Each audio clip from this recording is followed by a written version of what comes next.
The House of Representatives has named the 11 prosecutors composed of lawmakers, lawyers, and legal experts who will represent the chamber in the Senate impeachment trial of Vice President Sara Duterte. May live report si Isaiah Mirafuentes ng Abante mula sa Batasang Pambansa. Isaiah, sino-sino sila at ano na ang plano nila ngayon? Yes, may pinangalanan na nga ang 11 prosecutor panel para sa impeachment laban kay Vice President Sara Duterte. Sila ang mga mambabatas na haharap sa Senado kapag nagsimula na ang trial.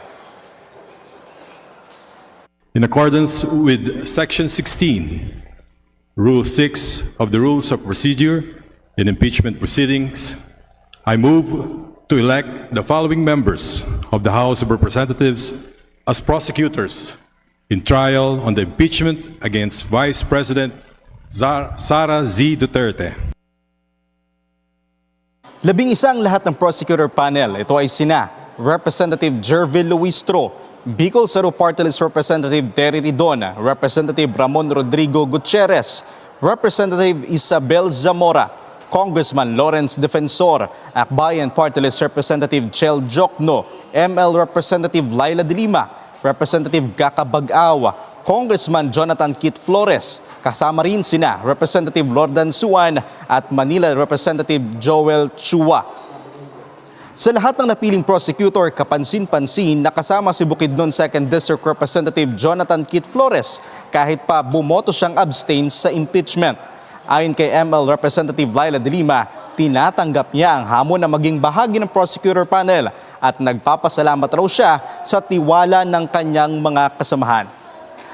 Samantala, may bago pa nga ilabas itong aktual na listahan ng mga magiging prosecutor panel pag ng trial sa Senado.